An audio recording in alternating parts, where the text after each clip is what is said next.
Good morning, everybody. Thanks for joining us. Joining today's TTEC Speaker Series webinar with Andrew Summers and John Wall. John Wall from Austroads and Andrew Summers from Transoptim.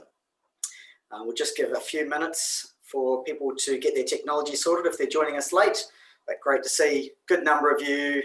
Like, those numbers are climbing really quickly. You're all on time today. Well done. Joining us from Australia, and we're very pleased to have them here and sharing the Future Vehicles 2030 report that they worked on, published a couple of months ago. So very shortly I'll pass on to the two gentlemen to make a presentation, and then we'll have some Q&As afterwards. And if you'd like to ask questions, you can do so at any time by using the little Q&A on the Zoom control panel. If you post your questions there, that would be really useful. And it would be even more useful if you were to introduce yourself in the question as well, so we know where the question's coming from.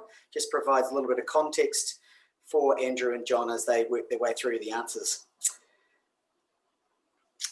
Okay, so we've got a good number of you joined now, and so I'll go ahead and introduce our two speakers for today. First of all, John Wall. John is recognised as one of Australia's leading specialists in the application of intelligent transport systems, that's ITS, for road safety in particular. He's over 25 years of experience in development of road safety strategies. And at Austroads, John established the Austroads Future Vehicles and Technology program in July 2019. And that's supported by Waka Kotahi, as all Austroads workers, so our transport agency and the federal states and so on in Australia support Austroads. The program works across themes including connected, automated mobility, as well as low and zero emission vehicles, as we'll hear about today. And in November 2020, John was actually one of the recipients of the New South Wales Premier's Awards for Digital Innovation for his work in establishing the mobile phone detection camera program, which we've heard a bit about over here in New Zealand. So very well respected, John, and look forward to hearing from you. And Andrew is a specialist consultant in future mobility and ITS, and he's the director of consultancy called Transoptim. I think Andrew's spoken over in New Zealand perhaps a few years ago, and so perhaps some of you know him. He has extensive experience in ITS and network operations with a focus on practical approaches to apply innovative technologies and operational strategies for real outcomes.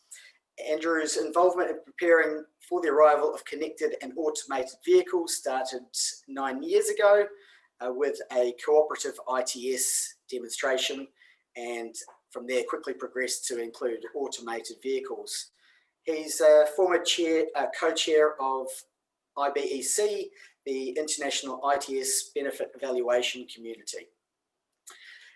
I'm Simon McManus. I'm the Executive Officer of Intelligent Transport Systems New Zealand, or better known as ITSNZ, and we're obviously the peak body for intelligent transport systems here in New Zealand, also looking at future transport solutions. And we look to encourage, discussion and debate around future technologies and how they might solve our transport problems. So I'm just going to flick to a second page here, which gives you a quick look at some of the members. We're a membership-based organisation. So these are our gold and silver members, supported by government and industry, as you'll see, and a range of, consultancies, engineering companies, as well as the technology providers themselves. You can head to itsnz.org for more information about us. But I'm not the star of the show today. It's up to Andrew and John, who'll take you through their impressive report, and look forward to joining you again in the Q&As. Take it away, John. Thanks, Simon, and great to be back in New Zealand, if only virtually. So hopefully we can get over there physically. I actually spent a fair bit of November last year in New Zealand, both working and a holiday. So a big trip from Hamilton all the way down to Christchurch by car, and we had a great time. We can't wait to go back. So hopefully at some stage you will let Australians come back, which would be really good. I'm looking forward to it. So today, first of all, I'd like to acknowledge our Australian Aboriginal and Torres Strait Islander peoples as the first inhabitants of the nation and the traditional custodians of lands where we live, learn and work. We pay our respects to our elders, past and present and emerging, for they hold the memories, traditions, cultures and hopes of Aboriginal and Torres Strait Islander peoples of Australia. Austroads, of course, covers New Zealand as well, and we acknowledge and respect the Treaty of Waitangi and the Maori as the original people of New Zealand. A little bit about Austroads. Well, we're the collective of the Australasian Transport and Traffic Agencies. So we're wholly owned by the transport and traffic agencies across both countries. We also have owners from the federal government in Australia and the local government association as well. And within New Zealand, it's a New Zealand Transport Agency that is one of our 11 owners. So we work for you guys just as much as we do for the Australian agencies as well. In terms of our structure, we report to a board. The board has one member from each of our owner agencies. There's an Austroads National Office, which is based in Sydney, where I'm attached, and we have 4 programs and a service. So we have a transport infrastructure, a network operations area, road safety and design, and future vehicles and technology. At our last board meeting, we've also established a new program, which isn't up and running yet, but it's an environment and sustainability program, and I'll be running that program as well. We also provide a service here in Australia called NEVDIS, which is around vehicle governance and licensing governance. It's a way that we work with all of our agencies to provide details around registration and licensing across Australia. Today's agenda, I'll give you a bit of a background in the Future Vehicles and Technology program and what we cover. And then Andrew's going to pop in and talk about the forecast method and the results from the particular project, and talk about what's different about Australia and New Zealand. So is it same or different? You'll find out. And then at the end of it, we're going to have a Q&A as well. So a little bit of information around the Future Vehicles and Technology program. Well, until the Environment and Sustainability program, which only came to our board in November, we were the newest program within Austroads. We were established in July of 2019, but we built off the strengths of a previous program known as the CAV program, so Connected and Automated Vehicles. Our vision is that all employees of our members have an understanding of how future vehicles and technology can be used to improve the capacity of their organisation to deliver the services and improve the lives of the communities they serve. So we are public service focused, and we are about improving the lives of the communities across both Australia and New Zealand. We have 5 program themes: connected and automated mobility, low and zero emission vehicles, physical and digital infrastructure support for those future vehicles and technologies, and member capability, which is all around what are the new skill sets and new types of people that we need to have in our transport agencies to support these technologies to provide benefits to our communities across both nations. Oh, and over to Andrew. Andrew, thank you. Good morning, and thank you for the opportunity to present on the Future Vehicles 2030 work and take questions. And we'll certainly seek to allow some time for questions at the end. Firstly, what the project sought to actually address, and the question posed down from Austroads board was, what technology should we anticipate in a typical new vehicle in 2030? In answering that question, we answered sort of a few other questions as well. So we looked at the forecast penetration of selected technologies into new Australian passenger vehicle sales for every year between now and 2030, what that meant for penetration into the fleet, how that differs between different vehicle types and different geographical areas. And so whilst the forecast had to be based on a base, and that base was Australian new passenger vehicles, which is cars and SUVs, we certainly do talk about how New Zealand differs. And a big source of difference for New Zealand is the used imports, representing a significant proportion of how vehicles are introduced into New Zealand. What was beyond this project, but informed by it, is the impact of these technologies at the forecast level of adoption. So we didn't have to answer the so what in terms of what it would mean for certain levels of adoption. We also didn't in any sense answer what's desirable. This is simply a focus on what reasonable forecasts would be, and only out to 2030, not what we would like them to be or like them not to be. To answer these questions, we first needed to select, well, what vehicle technologies are we going to forecast, build evidence bases to inform the stages of adoption for the technology, a model framework that can assist us to forecast the uptake of technology beyond first availability. And when you hear dates get floated, it's often first availability. First availability isn't the same as sort of mass availability and significant adoption. We developed a fleet penetration model, again for Australian passenger vehicles, to forecast how adoption technology then promulgates into the fleet. Our forecasts include indications of slow, medium, and rapid uptake. And in some cases, there's some pretty significant divergence between those scenarios. And where it was appropriate, and we'll talk about one of these instances today, we compared and contrasted to alternative forecasts. And so with electric vehicles, we're pretty much in agreement with the forecast for the Australian market that have been put out by others. With automation, we really weren't in agreement, and that's the one we'll talk about a bit more. The technologies to be forecast, there was a long list of things that we could cover and budget in the project to cover 8. So we had to focus on some of these, and these are the ones in with the colour background that we selected.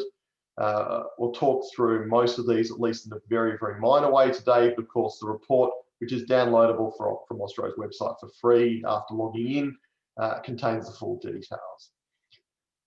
The top 7 of those all relate to technologies that come with a vehicle. So the vehicle from new, typically in Australia, or may come as part of a used import into New Zealand as well. The last one down the bottom there for hire cars with driver is talking about taxis, passenger transport services, Uber, Ola, Lyft, Didi, your choice of brand. That one's quite different because it's not a vehicle technology, it's a vehicle use, and a vehicle can start being used for that and stop being used for that. I won't talk about that one so much today for New Zealand because that one's quite dependent upon the regulatory settings, not only for ride sharing, but New Zealand having a very different set of taxi regulatory settings before the arrival of ride share. And so what we've done in that particular forecast is a little bit less relevant into New Zealand. To look at technology adoption, and particularly beyond the headline data when something's first available, we, like many before us, went to Rogers' diffusion of innovations theory. And that's a theory that's now been around for nearly 60 years.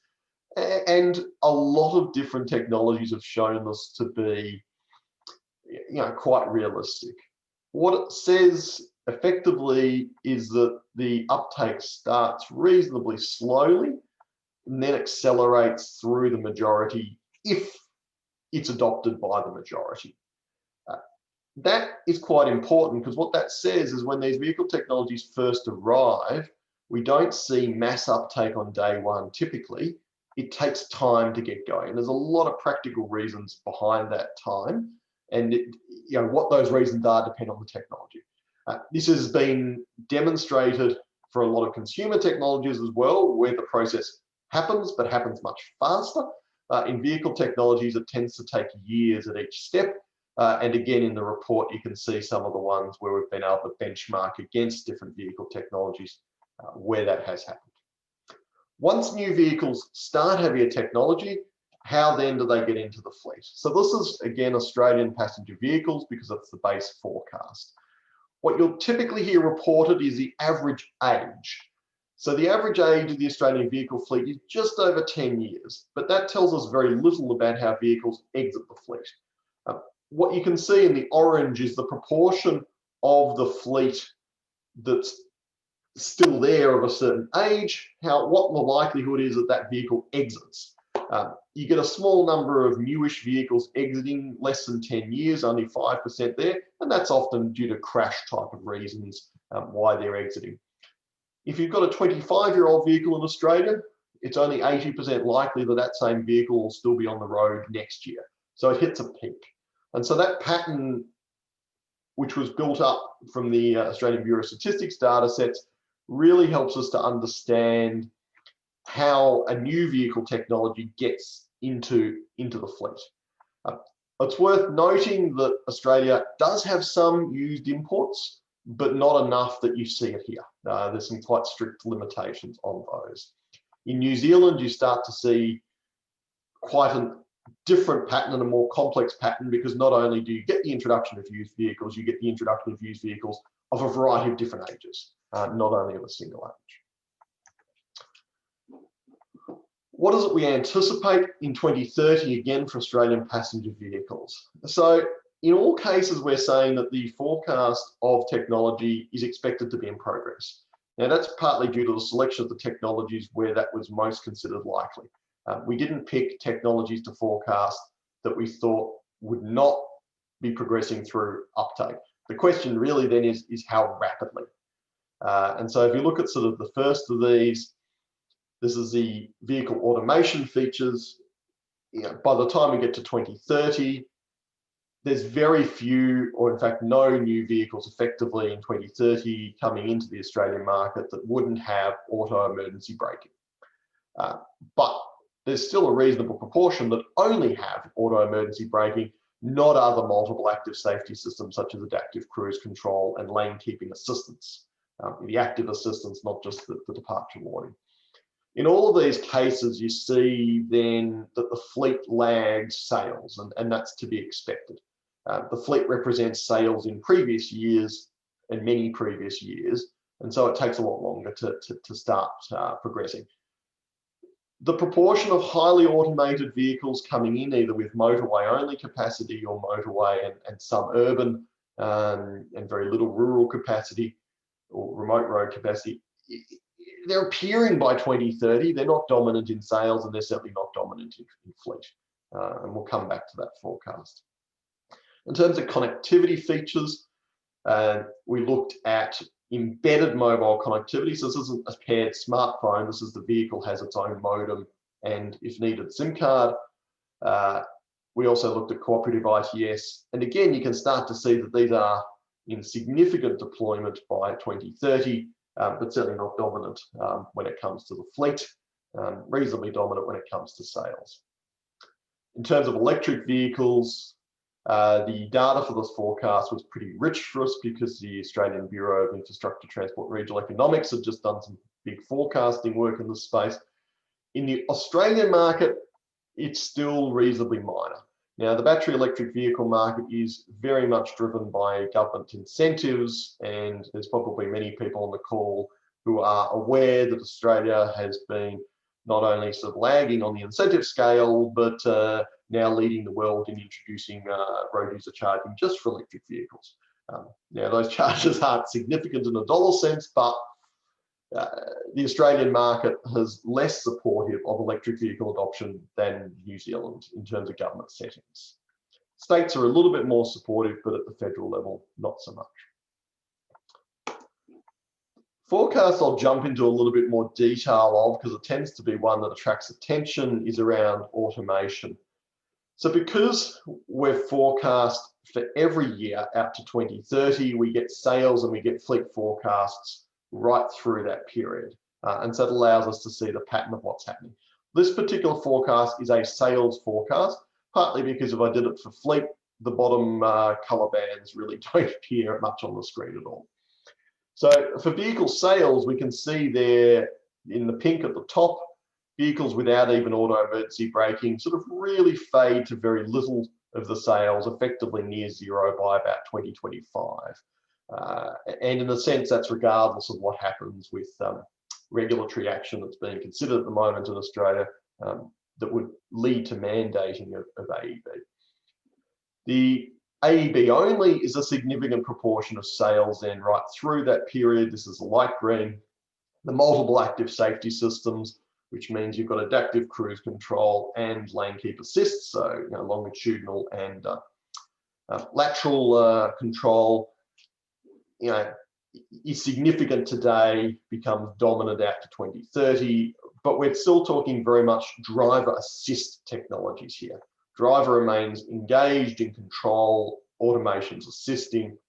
It's only when we get down to the bottom here in the purple, the grey and the yellow that you then start to see highly automated driving. So we are forecasting that, yes, we do think that that can appear before 2030, but not in massive scale. And happy to discuss in questions why we think that that's the case and why the evidence base supports that.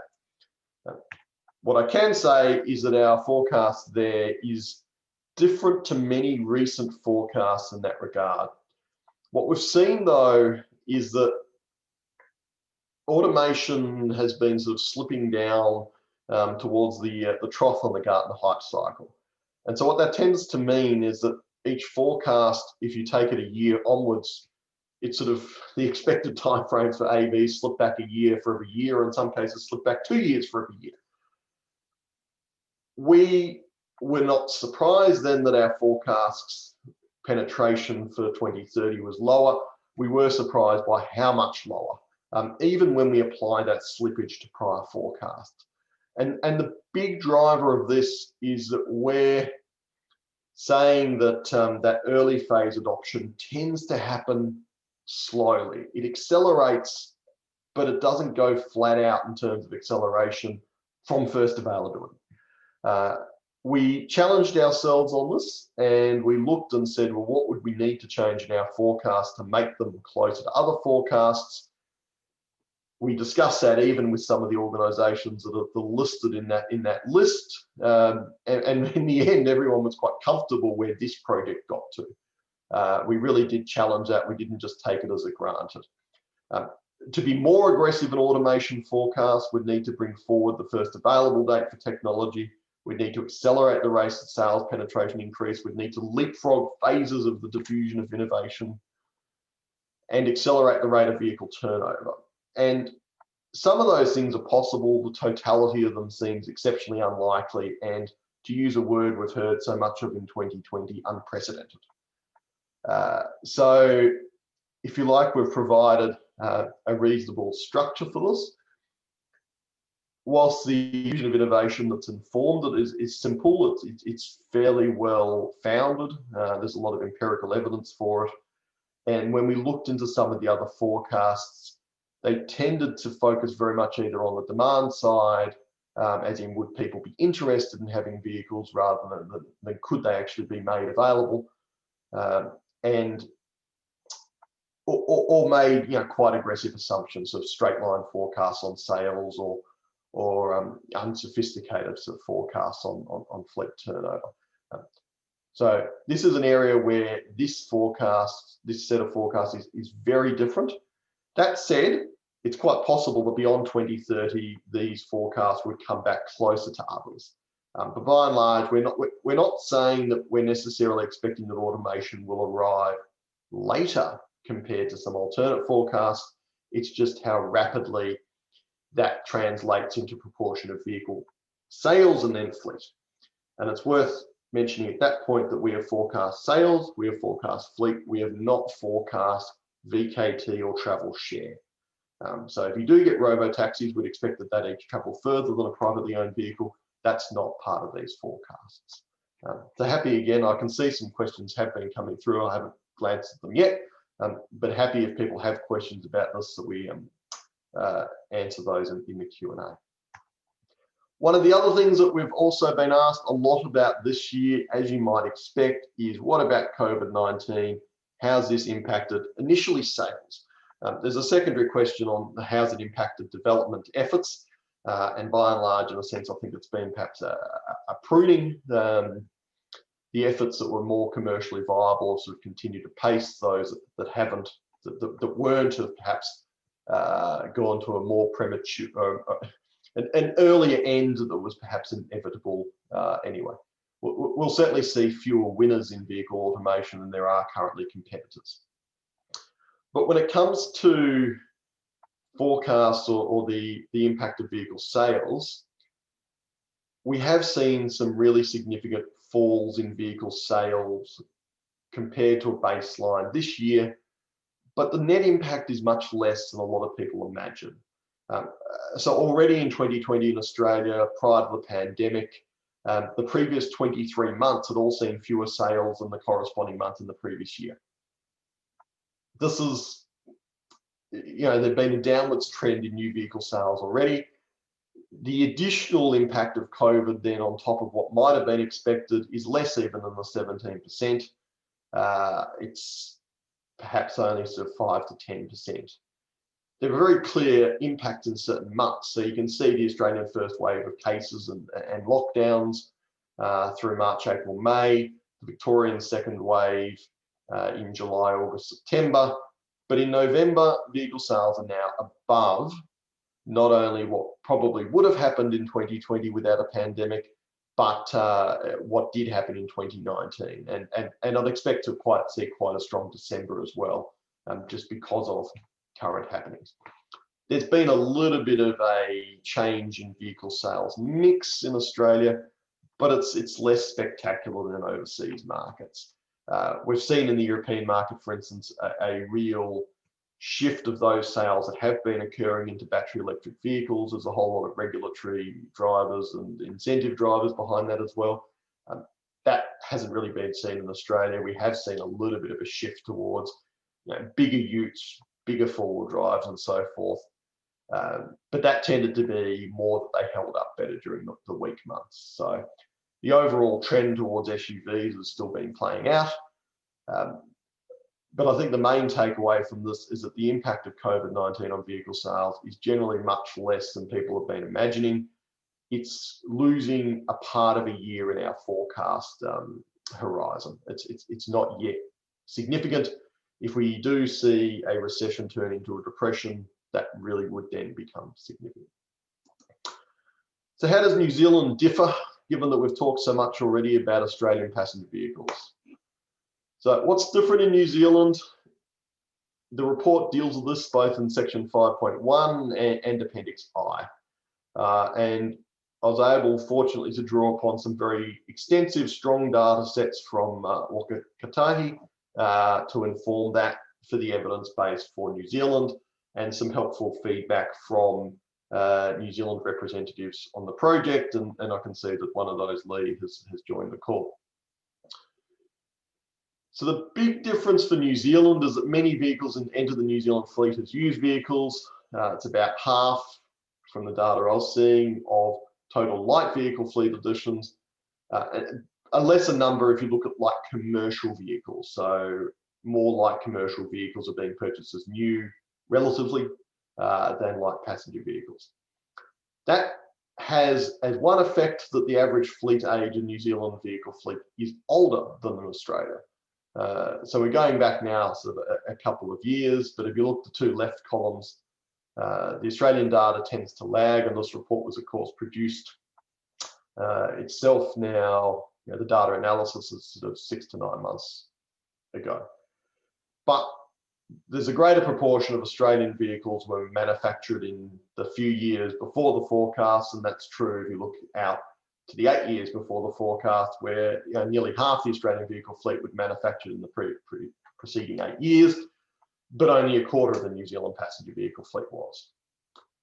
Now, that suggests in itself that you'd expect to see new vehicle technologies take longer to get into New Zealand, but used vehicle imports do offer a potential entry pathway for vehicle technologies. And in some senses, this is as simple that there's a lot more vehicles in Japan than available as used vehicles that New Zealand can consume. So it's quite possible for the imports to effectively cherry pick the most desirable, particularly when we're talking about sort of segments or niches. The other impact, though, is that used vehicle imports lead to a fragmentation of supply pathways, and I'll touch on that one more in the automation side of things. So one area where we'd anticipate that New Zealand may run ahead of Australia is electric vehicles. So this is data again from Waka Kotahi. It's available on their website. This is the Tableau presentation. The green represents electric vehicles imported to New Zealand as used vehicles. The lighter blue above it is electric vehicles imported to New Zealand new. And you've got them plug-in hybrid in the red and the orange above. So if you want an electric vehicle in New Zealand, purchasing a used electric vehicle is quite an attractive option, particularly when you consider that one of the main reasons not to purchase electric vehicle is that they're rather expensive upfront. So because the New Zealand market is quite small compared to the international market, even the left-hand drive international market, and particularly those where New Zealand used vehicles tend to be sourced from, up to a point at least that there's supply available to satisfy this. So New Zealand can run ahead of Japan even by year of manufacture, at least in electric vehicle adoption, because those vehicles are available. The other factor that's very much dominant in electric vehicle forecasts is the level of government support. And without specifically trying to quantify every aspect of this, by and large, New Zealand has been more supportive at the national level of electric vehicle adoption than Australia has. Perhaps not a lot more supportive than Australian states, but the Australian Commonwealth or the federal government has not exactly been overwhelmingly supportive to date. There's occasional indications that might change. So it's not certain that New Zealand will lead Australia in electric vehicle adoption, but it's quite possible and feasible that it could. When it comes to the higher levels of driving automation, would suggest that this is less likely. And the major driver for that is perhaps not that the automated vehicles wouldn't be available, say in Japan, we're seeing some Nissan commissioning level 3 vehicles for motorway driving in Japan next year. So within a couple of years, notionally, they'd be available to import to New Zealand if they were then somehow developed to work in New Zealand. And that's the big if, and at the moment we'd be saying that's unlikely. And to back that up with an anecdote, this image here is from the brochure of the car that I own. I own a 2013 Ford Cougar, and that's a brochure image that shows a speed sign and a car. And the reason it does that is because in the European market, that brochure would be promoting the speed sign recognition that came in the 2013 Cougar. My Cougar has the camera, but doesn't have speed sign recognition because Ford Australia decided not to localize that technology in that year to the Australian market. Now, we've seen that speed sign recognition has become more localized over the years, but it's a reminder of the efforts for a small and distant market. And the challenge for used imports is that it's not necessarily then the OEMs backing that, the original equipment manufacturers, but an importer. And do they have the access, the capability, the desire, and the commercial reason to take that Nissan motorway pilot and make it available into New Zealand? Possibly, but it certainly seems less likely. So for those sort of reasons, we'd be saying that the used imports probably don't offer a great pathway for more highly automated driving. Yes, for the basic functions, adaptive cruise control, no problems. Nowadays, speed sign recognition may actually function okay. Lane keeping assistance type of functions may function okay at least. But the ones that go into more highly automated driving tend to have support, mapping, other things behind them. And we'd be saying that localization activities for those are perhaps a barrier. We have seen this so far in cooperative ITS where models deployed in Japan are not compatible with New Zealand regulations. And I probably won't cover that too extensively because there's a lot of people on the call who will understand the nuances of that in New Zealand much better than me. But if you like, this is an example where we're seeing that local market compatibility play out. Yes, it's to do in that case with radio bands, but there's a whole lot of other things beyond radio bands that come to the standardization of CITS in the market. Connectivity to cloud, it's quite possible that the vehicles will have embedded modems as they come into New Zealand, but those embedded modems maybe aren't suitable for New Zealand frequencies, perhaps are, increasingly perhaps are, but someone still has to then activate a network account effectively for that vehicle. And the business case to do that is clearer for an original equipment manufacturer importer than it is for a used importer. So these are some of the areas where we say New Zealand may run behind. Things that I haven't mentioned there, the ride share or the use of vehicles for ride share, it was really outside the scope to try and work out the differences in New Zealand, because that's quite, as I was saying, regulatory influence at the very least. The other one is those sort of driver assistance type of functions. So I'm aware that there's been pushes in New Zealand in the regulatory space for things like auto emergency braking, potentially on future used vehicles.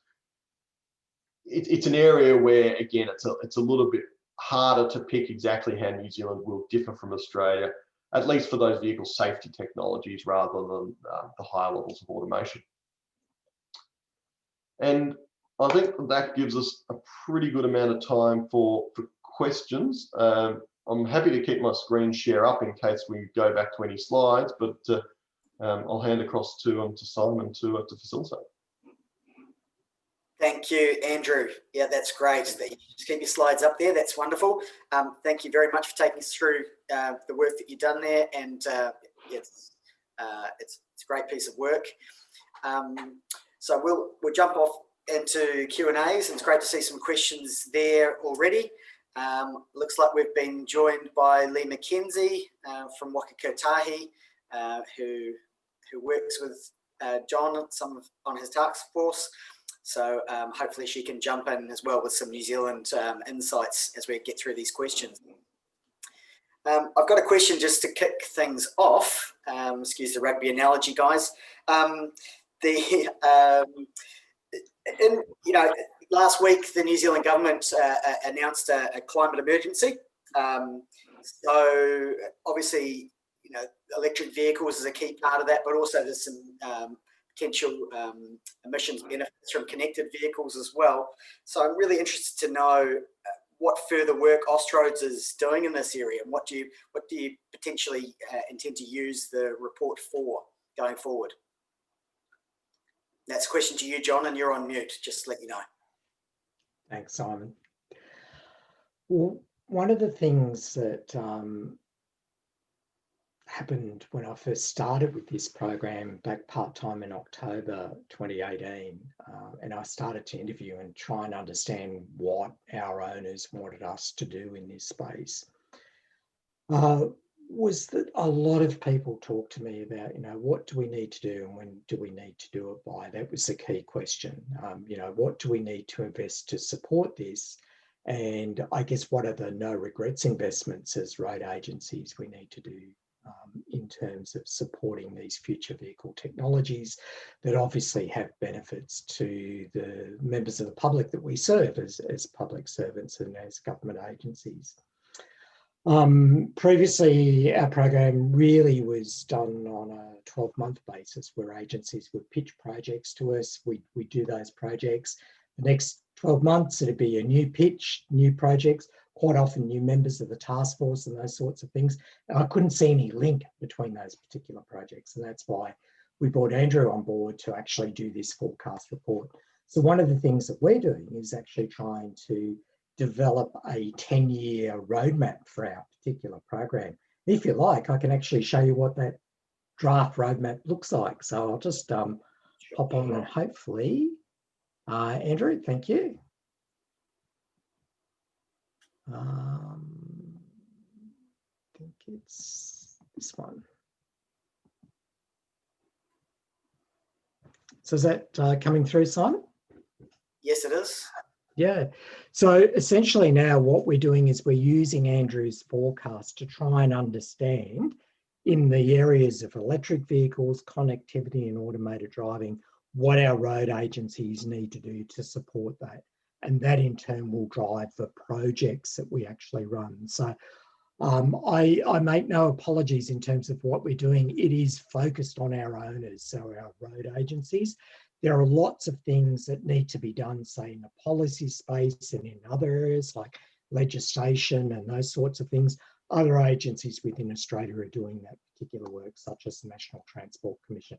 But this is all about what are the things that the agencies need to do. So, if we look at the infrastructure support, we need to be able to support initially physical infrastructure supporting automated driving on motorways, because that's where we think the automated side of things are going to happen. If we look at battery electric vehicles, one of the key barriers that we see for the take-up of electric vehicles is range anxiety. And that range anxiety is really around those trips that perhaps people living in our suburban areas, in our cities, they want to do that trip out to visit the RELs, that once a year trip at Christmas time, we're all coming up to it, where we hop on the road and we wanted to be able to do that 500 kilometres.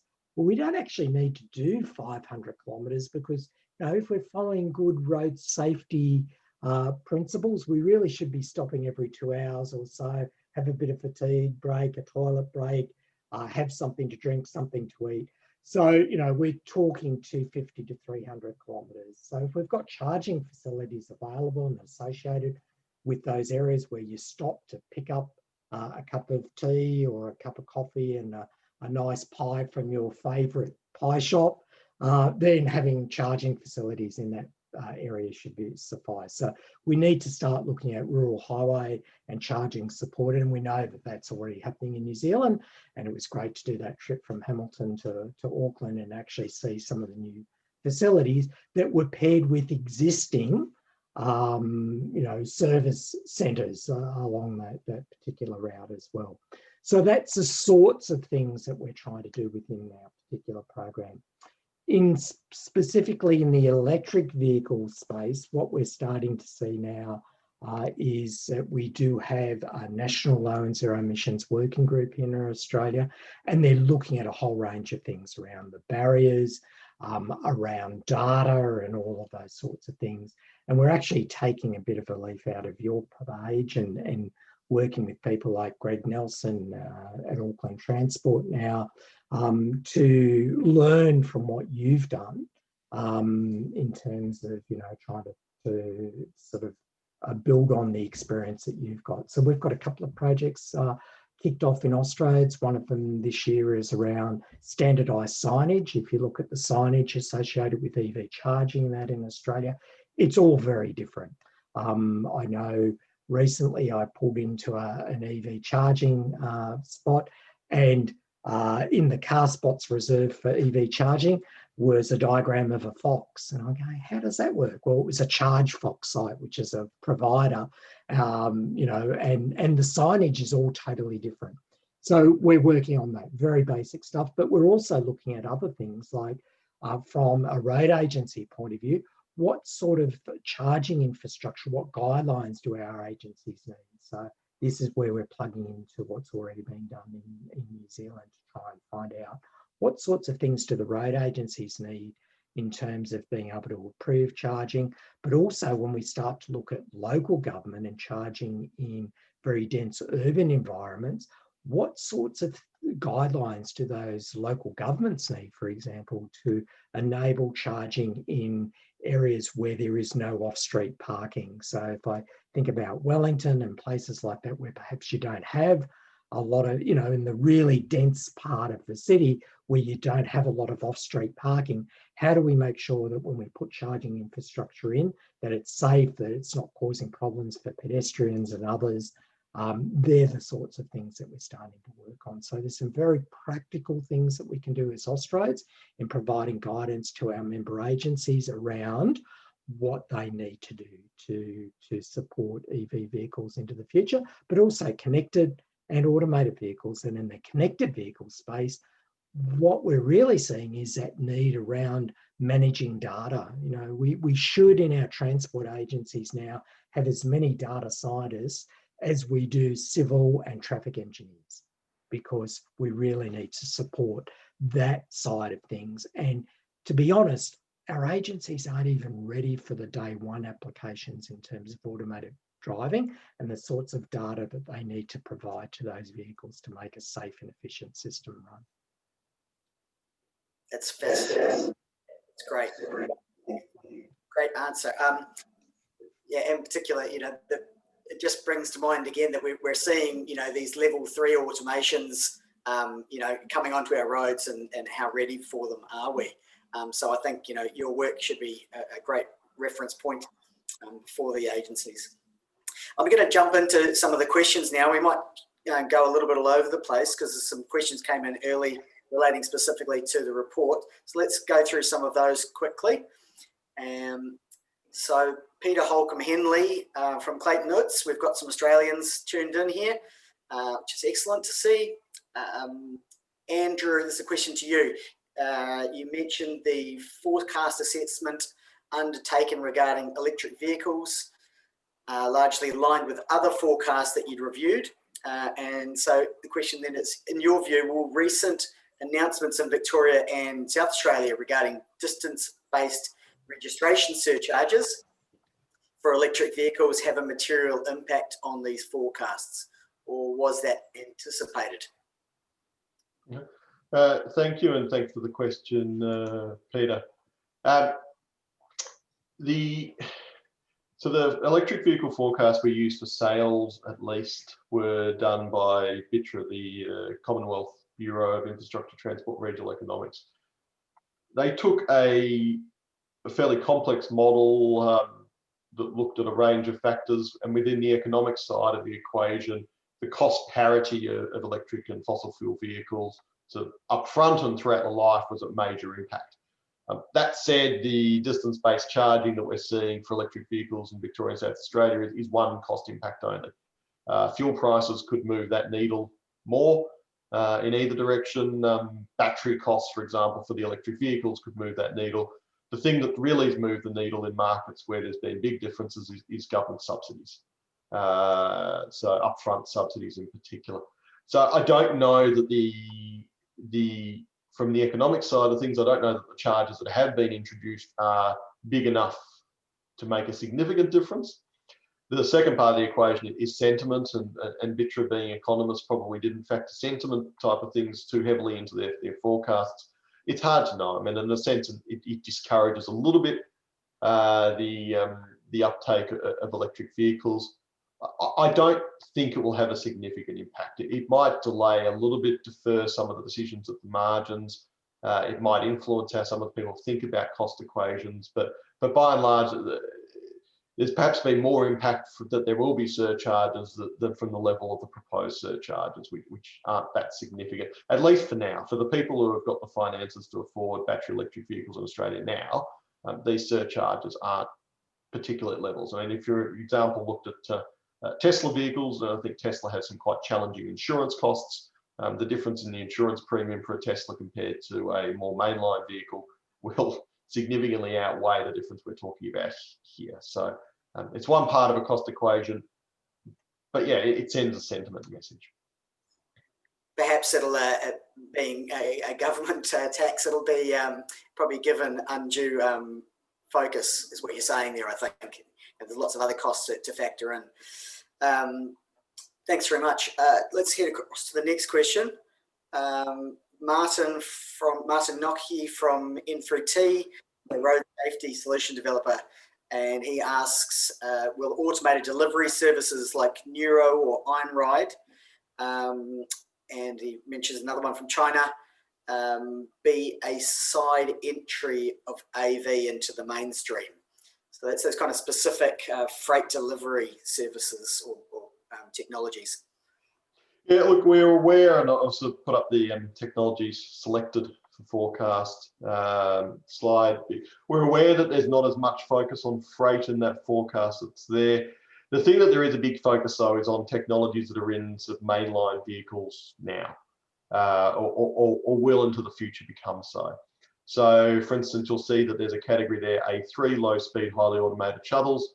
And I think I saw in the attendance list someone who in New Zealand produces low-speed, highly automated shuttles. I know that some people disappointed that that wasn't forecast. By and large, I don't think that the marketing pitch for those suggests that they'd replace cars, trucks and buses on large scale anyway. Yes, in some settings, perhaps not on large scale. And so the forecast approach that's being used here would need to be quite different to cover those, but they're also then seen as a particular I'll say niche application without any intention of negativity to niche. Niches can be very useful and very important. So yes, in that sense, automated delivery services, whether they're running on the road or as we've seen a fair bit in the US now on footpaths or sidewalks as a deployment path, absolutely offer a pathway for deployment of automated technologies.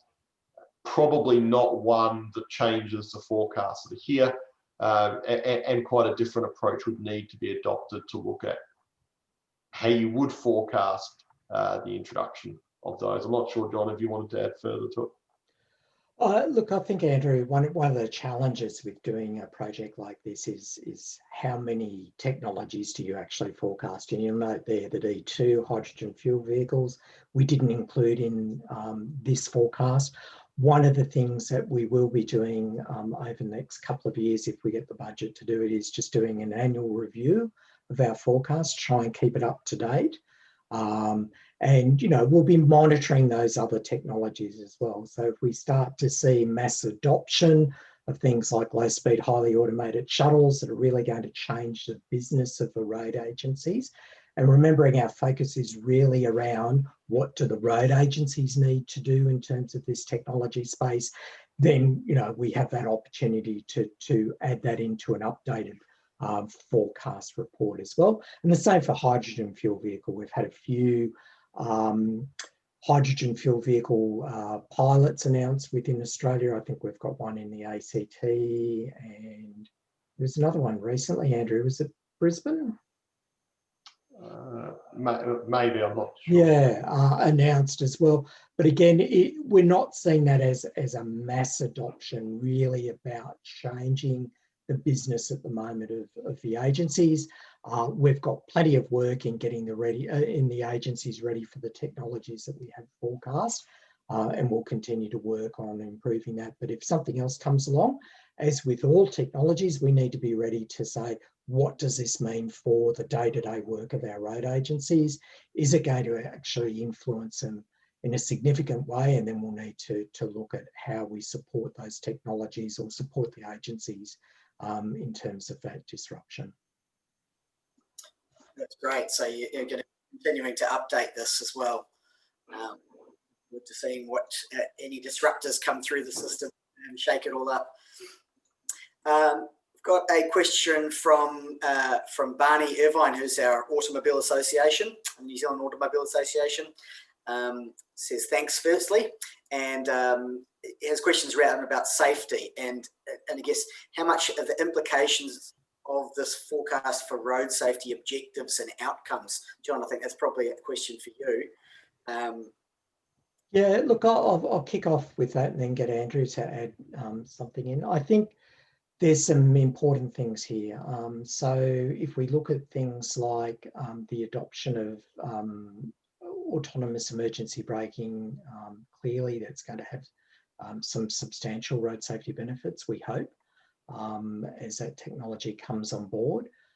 I think in terms of other technologies such as lane keep assist, traffic sign recognition, intelligent speed assistance, those technologies that we're starting to see, we're going to get some real benefits from that. But there are implications as well for that. We recently produced a report around the implications of longitudinal pavement marking, lane lines, in other words, for people, and around, you know, things like the practice that we have around the width of the lines that we currently put down, the contrast ratio. So, for example, looking at how white lines appear on concrete pavements, which are lighter, and does that make a difference? Looking at things like the design, how do we actually carry line marking through, for example, a freeway interchange where you've got exit ramps. At the moment, here in Australia, we tend to have that line actually go down the exit ramp and there's no line across that intersection. So a vehicle following that line automatically starts to go down the exit ramp rather than continuing along. So there's going to be some changes and things that we think we need to make to those sorts of practices. But importantly, I think the Future Vehicles 2030 report also says to people, hey, fully automated driving is not going to make a big impact in the road safety space in the next decade. So it's not an excuse for not doing things, going, automated driving is going to solve all of our issues. We don't have to worry about the traditional things that we've done in the past. We still have to look at the human being behind the wheel and in charge of the vehicle for a long period to come. That means we can't ease back on the other sorts of things that we do. So things like the implementation of automatic enforcement. And for example, we spoke earlier to, I think in the introduction, you spoke about some of the work that I did before coming to Austroads around automatic mobile phone detection, illegal use of mobile phone detection. We still need to get smart about using those sorts of technologies. So we have an anywhere, anytime sort of philosophy in terms of enforcement, which is sadly what we need for the minority of our drivers who still want to, push the limits of doing things like using handheld mobile phones when driving, and clearly elevating their risk because of that particular behaviour. Andrew, anything you'd like to add to that? No, I think that I probably don't have a lot to add. I think that there are genuinely opportunities for safety from the vehicle technologies, and I agree that you wouldn't want to rely only on those. And perhaps a little story that I choose in that regard is that there were some overseas markets that felt that airbags meant that they didn't really need to wear seatbelts because, hey, freedom. In a sense, we need both seatbelts and the airbags. And so much of the fundamental road safety stuff is sort of the seatbelt side of things that we're doing. The airbags or the vehicle safety technology will complement that. They don't replace it. If you choose to rely solely upon those, you will underperform. So I think it's very much to be informed by the opportunity that vehicle technologies do offer for safety, and it's significant, but also to be realistic that you can't rely your entire road safety agenda on those vehicle technology safety developments, as John was saying. We have to do all the other things well as well. Otherwise, a lot of people will die and be hurt unnecessarily in the meantime, waiting for this panacea. Right. And I think another important thing, and probably one of the things that I think has been cemented for me over the 2 years of really working intensely in this space, is that whole data area that I mentioned before. So we've recently started it's been going for 6 months now, called Road Authority Data for Connected and Automated Vehicles. And we're looking at 8 common data sets that we think a more connected and automated vehicle will need in the future. And we're starting off with basic things like roadworks, for example. And I'm not sure exactly how it's done with the agencies within New Zealand, but if we think about the way that we let road users know in advance of roadworks from a digital point of view, generally it's a dot on a map. Now, we don't know whether or not that's the beginning of the roadworks, the end of the roadworks. We don't know anything about the lane configuration as you approach those roadworks and move through them. We don't know what the speed limit is to apply for it. We don't even know if the roadworks are actually there, or they were planned to be there, but the weather has meant that the crew hasn't been able to get on site. So it's still in the system, but we don't even know if it's actually started or not, or finished early, for example.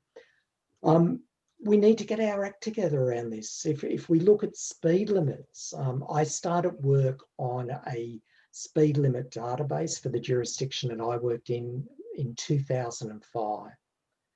That was made available as open data in that jurisdiction in October last year. 14 years to get that data to the market. And then when we've got it to the market, we don't actually warrant the accuracy of that data. So there's nothing in the metadata that tells us. We think that this speed limit database, which is, by the way, a database that can only be provided by that particular agency because they've got the legal responsibility for applying speed limits, we can't even tell you whether the data is 95% accurate or 50% accurate. We can't even tell you whether it was right as of a particular date or time. So we need to put more resources, I think, into the managing of the data that we already have before we even look at the potential of data that we can, for example, glean from vehicles to improve road safety. And Transport for New South Wales recently released some really interesting data where they were using onboard accelerometers from vehicles to determine potential issues around intersections, so unsafe intersections. So before we even get crashes occurring, can we actually tell something about that intersection by measuring acceleration and braking at that particular site, so that we're getting an indication? And this is important when we change an intersection. Maybe we reconfigure it, maybe we bring in a new type of intersection. Can we actually see some of the trends before the crashes start to occur and enable us to get ahead of the game? So we're using lead indicators in terms of safety rather than the lag indicators, which traditionally are the crash statistics that we use today to base a lot of our road safety interventions on.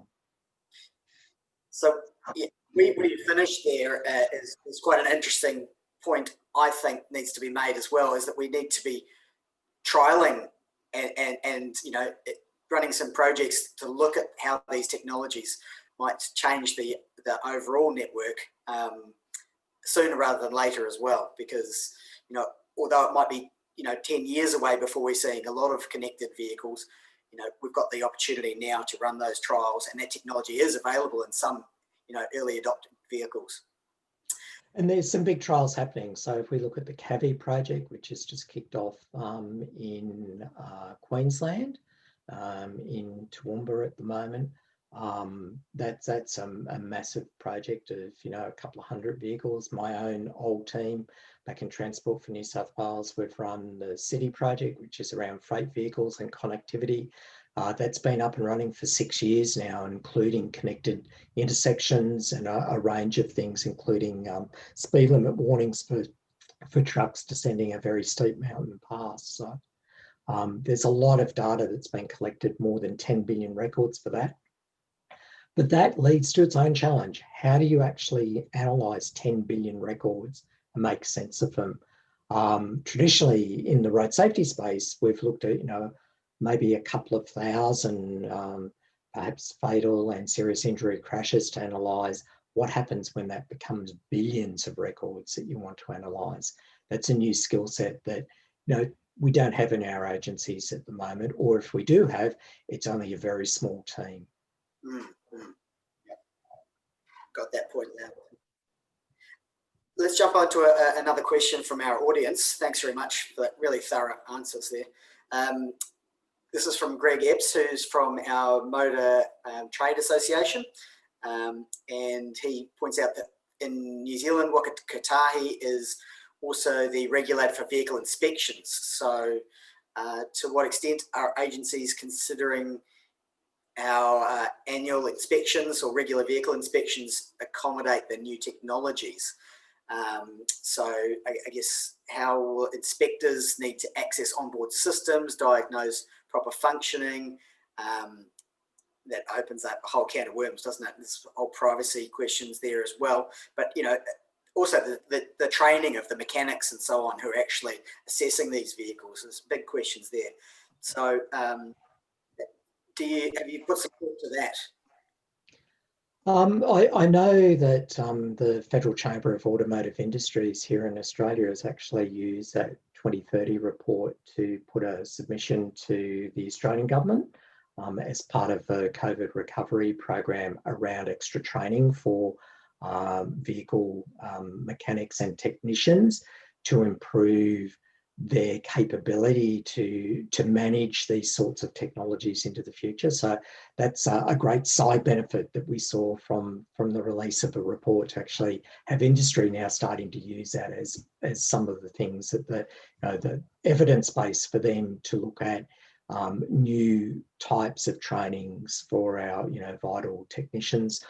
Also here in Australia, the National Transport Commission has just released a report around in-service safety of automated vehicles into the future, and talks about many of those sorts of issues about how are we going to manage these vehicles when they come into the area, and remembering that so much of what the vehicle does these days is dependent on software.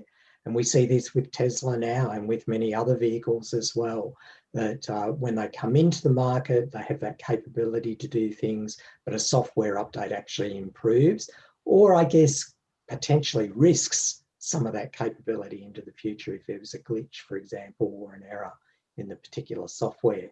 And how we handle that is certainly sort of in the forefront of a debate around the new rules in terms of who's going to be responsible for that with automated driving systems. When we take the driver out of the loop, what we're calling here in Australia the automated driving system is then who's responsible. So for us, we've defined that as the automated driving system entity, which generally will be the vehicle manufacturer.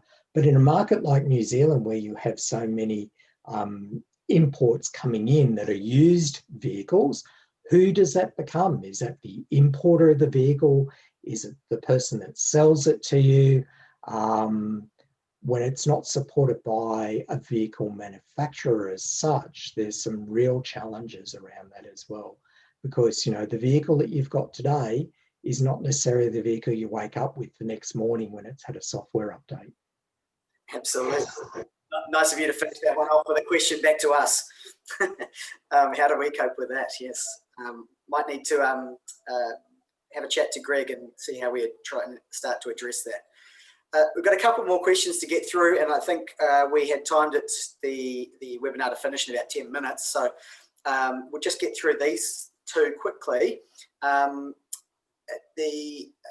Don't know who this one came from specifically, but on the future vehicle technology support roadmap that you presented before, where you said digital infrastructure supports cloud connectivity, what type of data will be transmitted, and do you see establishment of infrastructure being undertaken by a government agency or telco? Oh, I don't have the answer for all of that, but when I talk about digital infrastructure, I'm also talking about that ability to provide data and receive data, not just the physical means of transmitting that information as well. So it's about, the human resources to manage that side of things. And in our work in the RADCAV project, the sorts of things that we're focused on are things like roadwork data, incident data, data around speed limits, data around variable speed limits as well. How do we manage those electronic signs? We've picked up in a number of our research projects that the camera-based systems have quite a degree of difficulty in reading the variable message signs, and the variable speed limit signs that you might have. There's probably a likelihood that we need to transmit that. Can we do that through a cloud-connected facility, or will it be a dedicated short-range communications? Now, that could be ITSG5, like we have in Europe, and like the new Golf that's now come onto the market in Europe has that availability, or it could be through a 5G side link, PC5 side link, where we're using 5G, but we're not using a networked 5G technology. Initially, the work that we're doing is looking at cloud-connected vehicles and what the agencies need to do to support cloud-connected vehicles. In terms of the installation of infrastructure, I guess the provision of a space, whether or not that's provided by the agency, the infrastructure for 5G is provided by the agencies or by the telcos.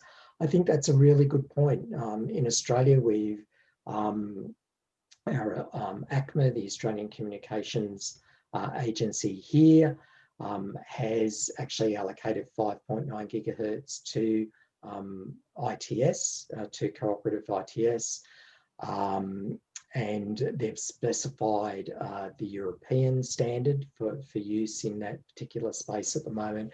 But we're also very well aware of what's happened in the US, where that section of the 5.9 gigahertz spectrum is now come under a lot of pressure to free it up for use for enhanced Wi-Fi and also for 5G technology as well. So I think we yet to see that play out, how that technology is going to work.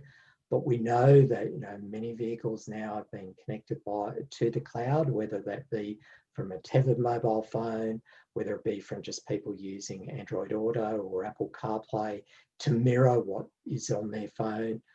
So that's a space where we're going to start in terms of providing guidance to our agencies in that space. And there again comes the challenge of having such huge networks as we do here in Australia and New Zealand. I'm talking about the road networks.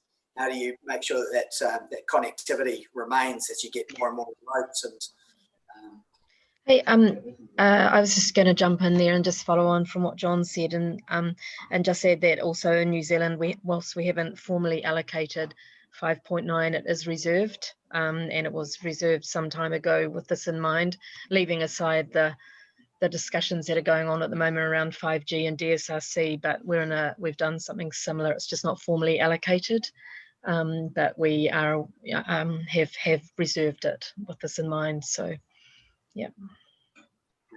Thanks for adding that in, Lee. Listen, I've got one more question for you, and it's another one from Martin, and it's actually quite a nice one to round out things. If I was to ask both Andrew and John, your top 5 things that might need to be changed to road infrastructure to become AV ready. I'm going to flick for Andrew because he needs to talk about this, and I'll finish up. He's got a great breadth of knowledge, not just from this project, but from a previous project that he ran for us here at Austroads. So Andrew, over to you. Yeah, so we have actually at the moment, I'm managing for Austroads a project that's in the final stages of procurement, which is termed minimum physical infrastructure for automated driving. It's not specifically so much a minimum standard as looking at what's justified and what's warranted and why. Because the answer is not so straightforward for a few different reasons. One of those is that a lot of the gaps that may be closed, are things at the moment that are barriers, you could address through better physical infrastructure, you could address through better digital infrastructure, you could address through better vehicle technologies, or some combination of them. And so that's very much an open question. We also see tremendous variety between different vehicles as to what they require. If anything, what's been happening over time is our expectations of what vehicles require has probably, that they're more accepting of bad infrastructure. So we've seen in line marking over time in different studies, for instance, the dependence on line marking quality, or at least how much of a gap there is to current line marking has really diminished over time, partly as the vehicles have got better, but partly as infrastructure owner operators, their understanding of what they need has got better. We think that, in a sense, the more simple, the more straightforward the environment, the easier it's going to be to have highly automated driving. It's one of the reasons why motorways still offer an easier deployment site, both for sort of highly assisted driver assist functions, but also for automated driving. There'd be concerns, for example, on some of the Australian dual carriageway roads, and perhaps I'm not as familiar with the newer ones in New Zealand, where you have at-grade interchanges. We've seen tragedies to date for vehicles in various automated driving modes, high-speed intersections, unexpected vehicles, high consequence events. So we tend to go to some of the simple things like line marking, signage, and so forth, but there are potentially some harder and bigger cost items to be addressed. And the current Austroads project that should be reporting back during the middle of 2021 will hopefully have some answers as to, well, what should government prioritise in that space? Where is government investment most warranted? When might it most be warranted, and sort of how much? And I'd expect that those findings will be reasonably applicable to New Zealand as much as Australia. Certainly the brief requires New Zealand to be considered. But the other reason is we expect automated vehicles those that are coming to Australia are probably also not far from coming to New Zealand and vice versa. If you're a global OEM, you're developing for global markets. And so in a sense, if New Zealand were to have brilliantly better infrastructure than the rest of the world, then that might make things a little bit easier to get AVs there, but ultimately you haven't changed the problem that the automakers need to solve. If you win New Zealand as a market, you really haven't won the world, and you can win the world without winning New Zealand. And this is true for Australia also. So the lowest common denominator factor really does come into play in determining what the global OEMs need to achieve. So I don't know what the project will return as its results of its analysis. It certainly has to deal with tremendous amounts of uncertainty from different sources. But we are looking very seriously at it. But the main complicating factor really is that infrastructure, physical infrastructure versus digital infrastructure versus vehicle capability, and the interplay of those. Fascinating. When did you say that report's going to be ready? Mid 2021. It's in the final stages of procurement currently, and I think I did see someone on the call who's quite familiar with the procurement process. At least New Zealand has been represented even in the selection of tenderers. Fantastic, fantastic. I could say one thing that I think will need to change, and that's the rail crossing in the middle of a roundabout near Greymouth. Fantastic. I have no idea how an automated vehicle will handle that. But John, what about the rail crossing that goes down a bridge? You obviously didn't go over that one. I obviously didn't. So No, I'll put that on my next list when I come over. Well, when you let Aussies come back. Yeah. I was going to say single lane bridge at all. I mean, I have driven in I think you might have removed 1% of the several thousand you have on state highways of those. It's certainly great fun as a tourist, and that's as a human driver. So yes, there are, and if you like, that sort of comes back to that notion of operational design domains and where AVs will be able to operate an automated driving mode ahead of sort of everywhere type of thing. Look, there are some quirks and challenges. How do two automated vehicles negotiate? Eye contact, all those sort of things for a single lane bridge. Yeah, I mean, that doesn't prevent them being deployed somewhere in New Zealand, but perhaps not everywhere. And those circumstances apply also in Australia. Great. Oh, listen, that's been fascinating, guys. Thank you both so much for the time, first of all, and for sharing your expertise.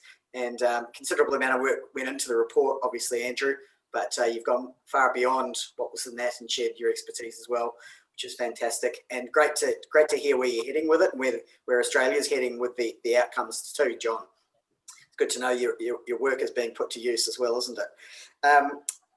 I think we've had some great questions there from the audience as well. So really engaged. Again, that's a credit to yourselves. ITS New Zealand thanks you for your time, and we'd love to have you back perhaps mid next year when your next piece of work comes to light.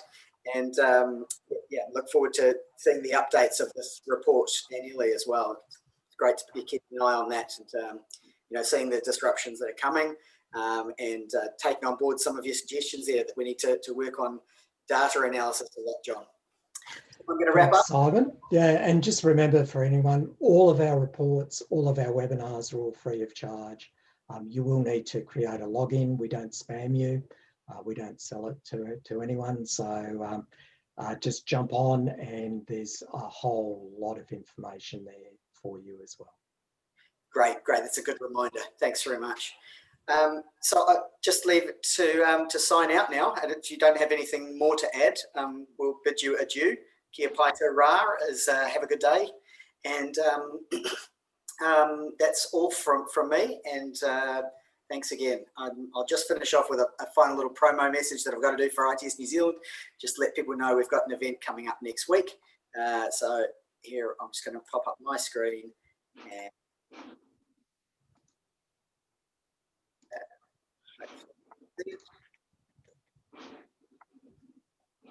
the technology has let me down at the last hurdle.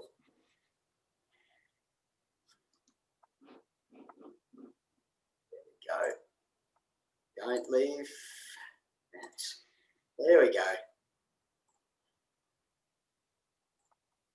There we go. So we've actually got an end of year event coming up. Sorry to rub it in, Aussies, but we are no longer social distancing here.